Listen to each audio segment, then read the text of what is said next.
Wow, a video about balance. How original is that? Listen, if you're gonna call me unoriginal, I mean, yeah, but you're just now figuring this out? The overwhelming majority of my content is either a parody of something else or just straight up copying it. But whatever, that's besides the point. If you clicked on this video, then you must be prepared or perhaps even excited to sit through yet another video of some guy complaining about the issues he has with TF2's balance, followed by strange and arbitrary solutions to said issues. And I hope you're ready to sit through 9 more after this, because in this one I'm just going to be talking about the classes and their stock weapons. No unlocks today. The unlocks will get their own videos, one for each class. But it's important that we do this one first, because if we're going to imagine what a perfect quickie bomb launcher or a perfect classic looks like, first we need to imagine a perfect Demoman and sniper, right? Now this series is going to be very, very subjective, and that's why I'm very much open to criticism and discussion about any and all of the things I say in this video, as well as any videos in the series following this one. That said, keep your comments concise. As much as I appreciate that you guys put time and thought into your comments, I'm not going to sit there and read a 10-page essay when I already have piles of comments to go through. Just, if you're going to throw a lot at me in one comment, read the other comments first and try to exclude anything you see a lot of other people already saying, and that will give me a better chance of reading your comment, which may cause me to, in the future, amend a solution that I propose in this video. You'd also join my Discord and talk to me there, and be like actively engaged in conversation with me. That's probably better. Now there's 2 questions that I have a feeling I might get, so I'd like to answer them before you have a chance to ask them. Are you going to make an actual balance mod or rebalance server? No. And don't ask me to, because it won't happen. There's a few reasons for this that I won't get into, but if you're like really curious as to why, then just join my Discord and ask me there. Why bother proposing solutions to these balance issues if you're not actually going to put them to the test, and when it's unlikely that Valve's ever going to release a balance patch notes again? Because it's fun, and you know, we pretty much have infinite time to decide on what changes would be best for the game, so we might as well do that. Other games don't have that luxury. Yeah, they do have the luxury of monthly patch notes that consistently switch up the meta, but let's just get into the video, actually.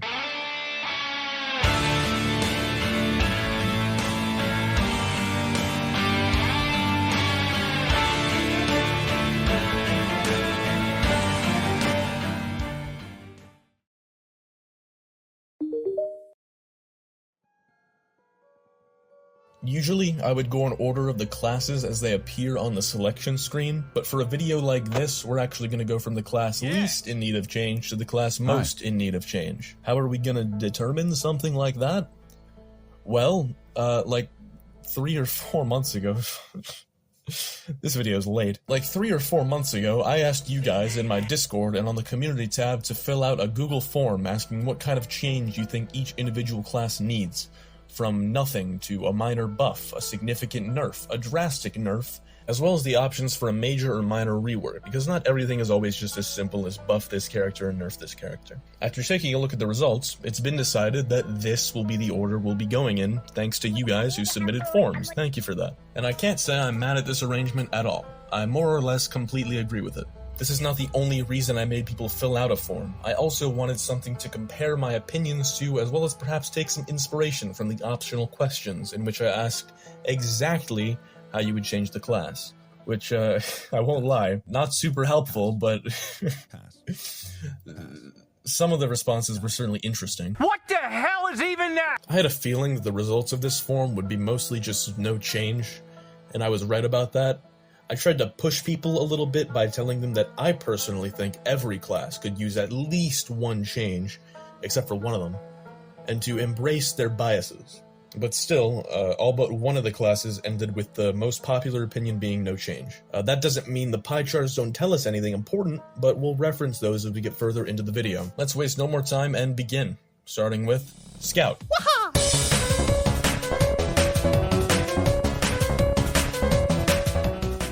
So as far as I can tell, the community and I are on the same page on this one.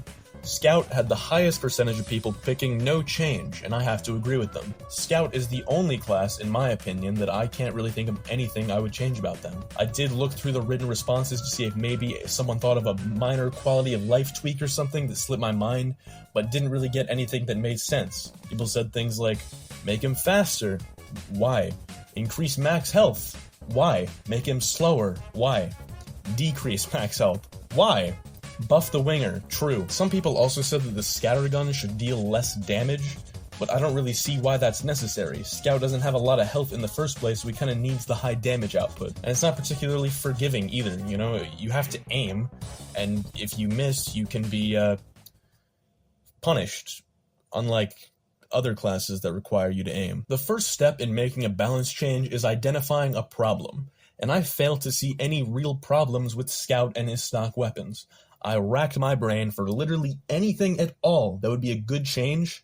You know, I watched Space Guy Online's video about why people hate Scout, and I still think he's fine. Some people hate him because he's hard to hit and can easily flank you, but that's not a problem, that's just part of the class. So I can say with confidence that the Scout is the only class that I would not change at all if I had the opportunity to.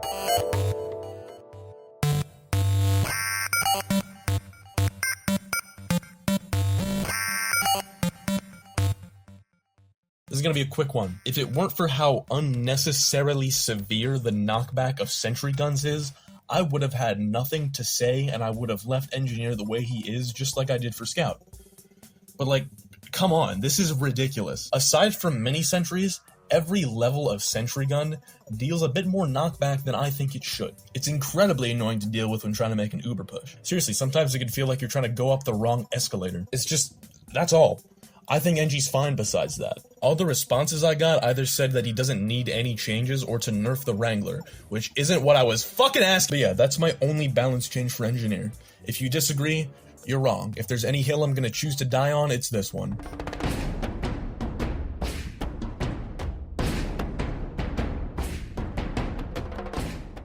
This one was tough to figure out, and I'm still not really happy with what I settled on. My initial thought was to just lower the damage of his rocket launcher a little bit. This would nerf the damage output, but also buff rocket jumps by allowing you to do them a little more, which is why I answered small rework. Then I thought that maybe I need to think of something more creative and conjured up this list of attributes of the stock rocket launcher to make ever so slightly worse, and ended up just overthinking the whole thing. And I've now settled on my original idea to just lower the damage and call it a day. 83 base damage instead of 90, and change rocket jump damage from 27 to 46 to 21 to 40. It's not much, but it matters. Like I said, not super happy with this one, so if you have a better idea, let me know, since I didn't really like any of the suggestions I got on the Google form for this one.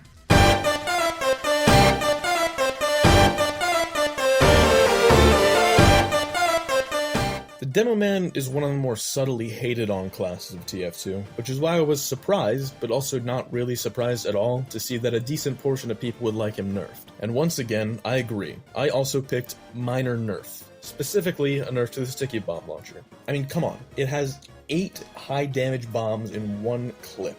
That's nuts. I understand that it's kind of slow when it comes to arm time and reloading, and that's kind of the whole weakness of it. But that doesn't mean it's fair or fun to fight or undeserving of lower damage, right? I feel like it's no question that significantly reducing the damage of sticky bombs is a fair change. Not too much though, right? They should still be dangerous and be able to kill people. But this way, sticky spam is a bit less powerful and can't easily demolish the tankiest classes the game has to offer. But sticky traps can still be used effectively for area denial. If you don't like that idea, I'm sorry, but it's about to get worse. I think we should reduce the clip size from 8 to 6. Hopefully I didn't just make all the pub stompers with their Hailzone Australian sticky bomb launchers with 400,000 kills shit their diapers. Oh no! 6 stickies instead of 8? What am I gonna do? Seriously, I don't know how you could be mad at this change, but I'm sure there's someone who would be. You still have 10 explosives with considerably high damage, and you have the ability to reload, believe it or not. It's really not that bad. I'm pretty confident about this one. I know for a fact that the damage nerf is staying, but if I get an overwhelming amount of people saying that the clip size nerf would be too much, maybe I'll change my mind in the Demoman episode, but I really think it's fair.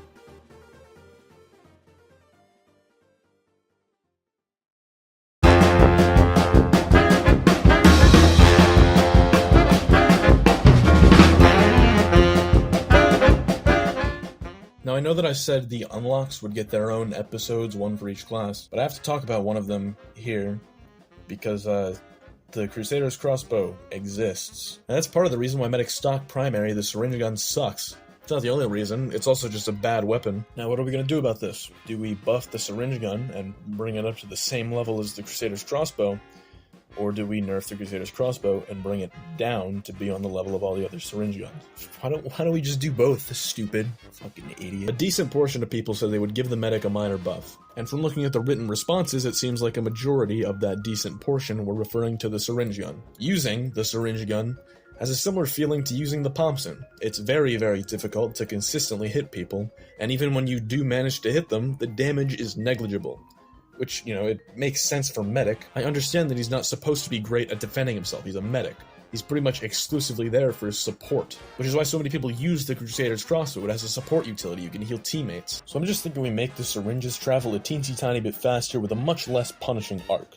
They should travel somewhat farther before starting to plummet towards the ground. This way hitting people is a little easier and doesn't feel like you're throwing darts with your left hand, or right hand if you're left-handed. Then we have the damage issue. The current damage numbers for the syringes look like this. I'm thinking we raise the base damage to 13, which is still not a lot, raise the maximum fall off to 8, which is still lower than the current base damage, and raise the maximum ramp up to 20. Now originally I was going to stop there, but a thought came to me while I was in the shower. That's how you know it's a good one. So the Crusader's crossbow has what's known as a passive reload, meaning when you fire it, if you immediately put it away, the next time you take the crossbow out, it will automatically be reloaded, allowing you to do stuff like this. Now, should the Crusader's crossbow be able to do that? Well, that's a discussion for when we talk about medic and his unlocks. But what I'm saying is, why don't we just make the syringe guns like this? That's a nice buff. It might not sound particularly useful, but it gets rid of the need to reload. And I don't know if you've ever played medic with, you know, not the crossbow, but when you're reloading a syringe gun, you just feel like you're not doing anything. You could, I could be pulling out my medigun right now and healing my teammate, or I could continue firing the syringe gun, and it's not even a particularly quick reload, so I don't know, it just feels kind of pointless. Let's just get rid of the reload on the syringe guns. I think these changes would be a pretty nice buff to the syringe gun that kind of fixes the problem without making it overpowered. Now, what does this mean for the other syringe guns or the crossbow? Don't worry, again, we'll get to that and sort it all out in the medic episode, but for now, I'm happy with this change. If you think you have a better idea, though, definitely tell me in the comments, because I'd like to hear some creative suggestions for this one.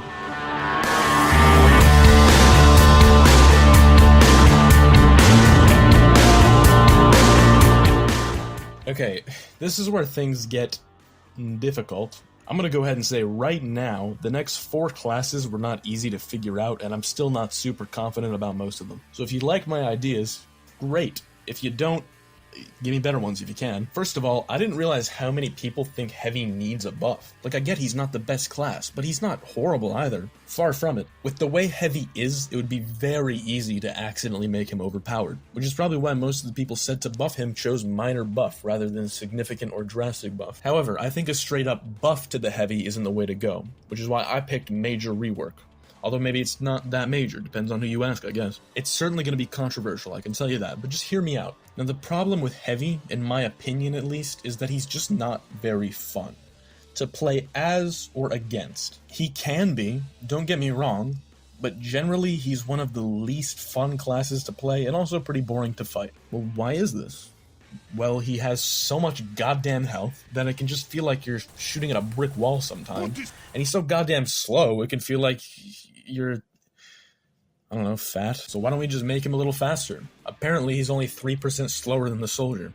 So let's just make them the same speed. I'm almost tempted to make him even faster than the soldier, considering he'll still likely fall behind due to moving at a snail's pace while revved up, and the fact that the soldier can rocket jump.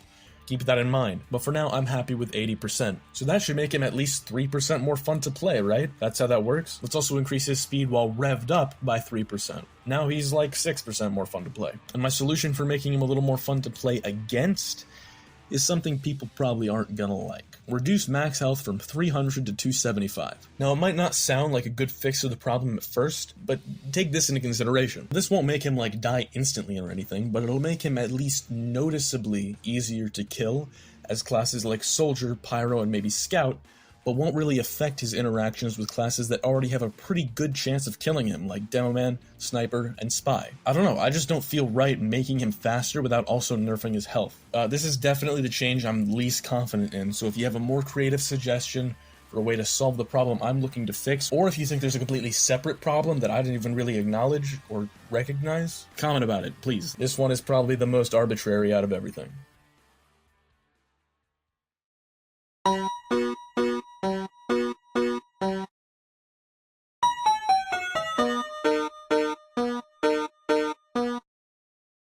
Spy could definitely use a buff. I know it, you probably know it. Spy and Heavy pretty much tied for the amount of people voting to buff him, but Spy actually got more people picking Significant buff and Drastic buff than Minor buff. If you have no clue what I'm on about and thought Spy was fine, I highly recommend these two videos. They explain everything, and also subscribe to the guy that made them. He's pretty underrated. Truly a modern day Mr. Paladin. To summarize though, the main issue with Spy is that he's almost always just completely screwed upon being revealed while under cloak, and or when an enemy doesn't fall for his disguise. As I see it, there's two ways to go about solving this issue. Either we make it less likely for the Spy to die upon being found out, or we make it less likely for the Spy to be found out in the first place, right? So I'm gonna give you guys two different balance fixes, and you gotta tell me in the comments which one you like more. Okay, first of all, this might not be a good one to start with because it's kind of a nitpick, but I don't like that if you disguise then cloak, the disguise smoke lingers for a moment, even after you've cloaked. But I just don't think it's something the Spy should have to think about. So that's the first part of the first option I'm suggesting here. Smoke should immediately dissipate when the Spy cloaks. On top of this, the default cloak time should be increased from 10 seconds to 14 seconds. Yeah, this would call for the extra rebalancing of certain unlocks like the Latranger, but that's something we'll worry about and sort out in the Spy video. I also think that revealing a Spy who's under cloak is a bit too easy. You can often be found out as a Spy for making just one little mistake, or sometimes, actually a lot of the time, you just get unlucky. To counteract this, I have this idea to introduce a mechanic in which the Spy is only revealed if the damage he takes while cloaked exceeds a certain threshold, like 17 or something. That sounds right. Maybe a little more. It's something we'll have to think about. And finally, I want to also make it so if you bump into a Spy while he's cloaked or he bumps into you, he's only revealed after 0.6 seconds of his collision box being in contact with an enemy's. Okay, that was a lot for the first option, but it would definitely make playing Spy feel a lot more forgiving and fair, while also not making him feel rather unfun to play against. Right. As an alternative to this, this is option 2, we could also just increase his max health to 150 so that when he is found out, he doesn't just immediately die. I think either of these would be equally as satisfactory and make Spy good again, so I'm leaving it up to you. Better cloak or more health? You decide!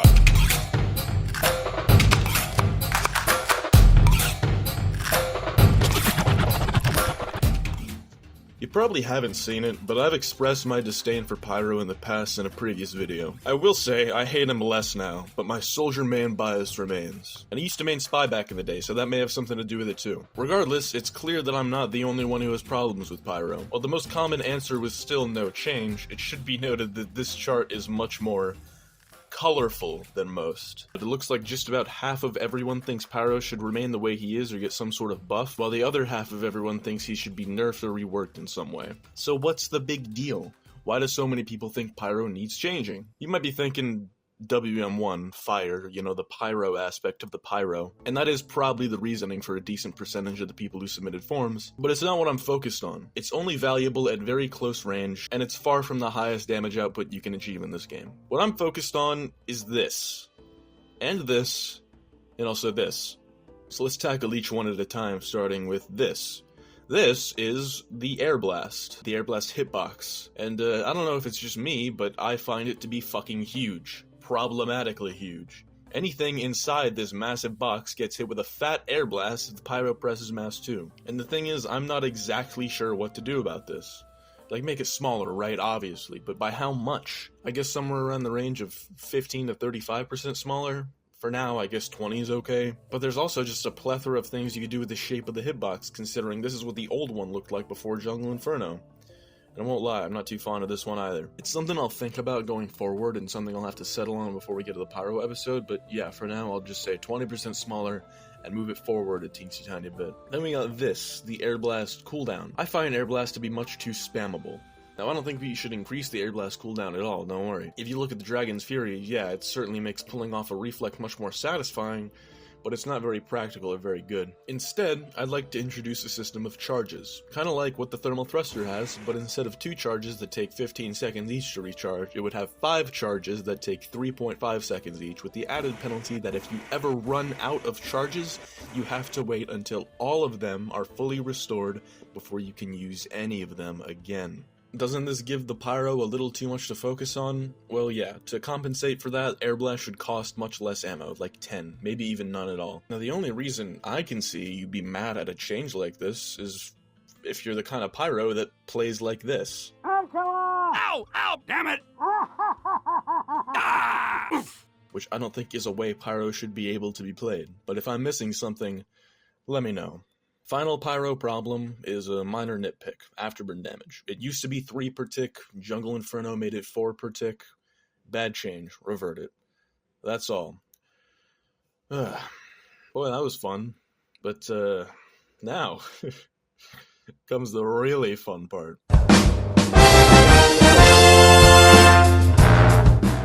Man, I'm so proud of this community. Looking at this pie chart makes me so darn happy. I could stare at it all day. Look, the most common answer isn't no change, it's significant nerf. So it's obvious that something needs to be done, but before we get to the actual changes, I feel obligated to at least try to briefly argue against the 25% who wouldn't like him nerfed or reworked. Okay, so someone made a video over a year ago making a case for why Sniper needs a nerf. Not much later, this guy, Zenith, made a response video trying to argue against the points he made in the other guy's video. And while I like both these videos and the people who made them, I don't fully agree with either of them. The one that Zesty made is a tad exaggerated and bitter, and the one that Zenith made is flawed and doesn't present an alternative to quickscoping being the actual problem with Sniper, if that makes sense. So to break it down, Zesty starts off with a pointless argument about which classes can be one-shot by a quickscope, and Zenith retorts that these classes shouldn't be getting quickscoped, and if they do, it's probably their fault. Then another pointless argument about snipers being able to shut down servers, or not being able to shut down servers, I don't know. Then we make it to an actual discussion point.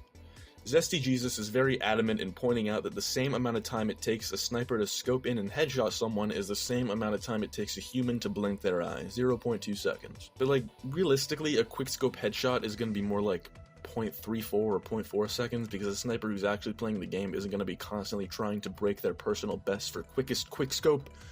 But pretty much what Zesty's saying is that it's overpowered for Sniper to have the ability to deal 150 damage from any range in such a short amount of time, because it makes it very difficult or sometimes impossible for the Sniper's target to react. Zenith's Zenith has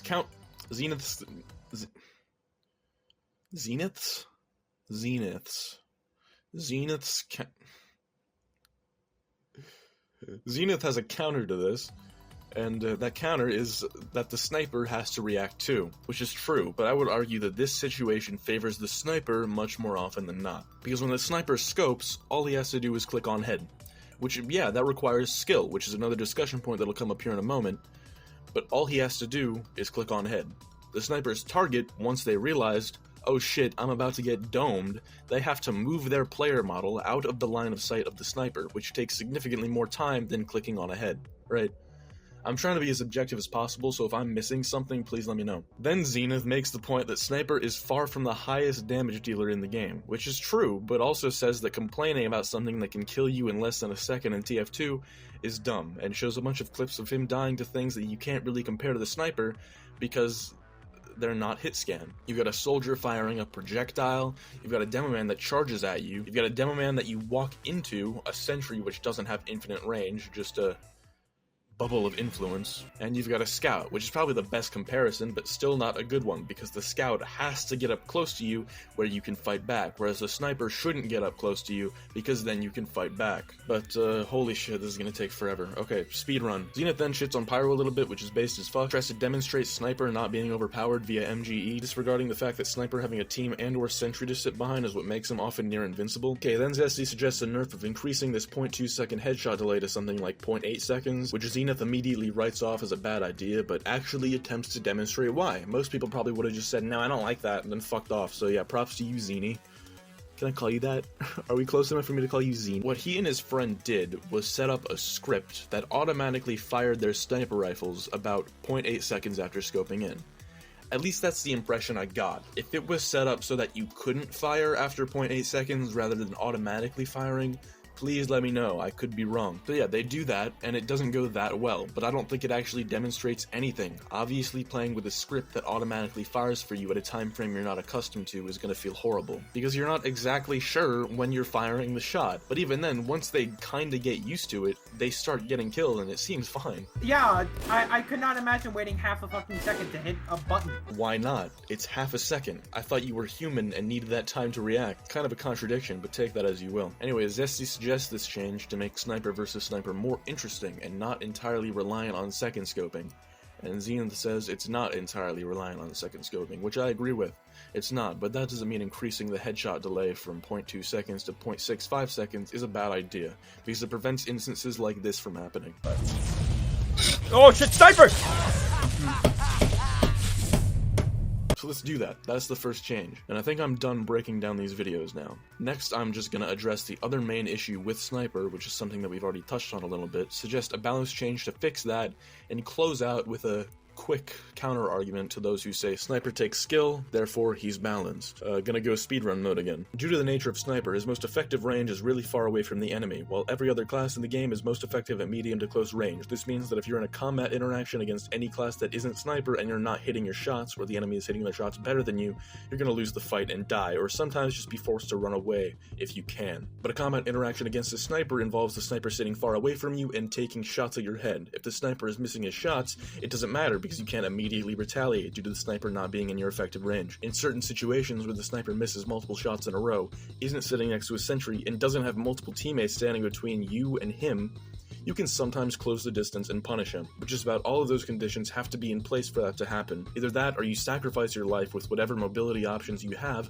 for a chance to maybe kill the Sniper and most likely die right after. The headshot delay should make this a bit more tolerable since the Sniper will be capable of headshotting a little less often, but I don't think it would hurt to increase the reload time from 1.5 seconds to like 2.2 as compensation for not being able to punish a Sniper for missing his shots.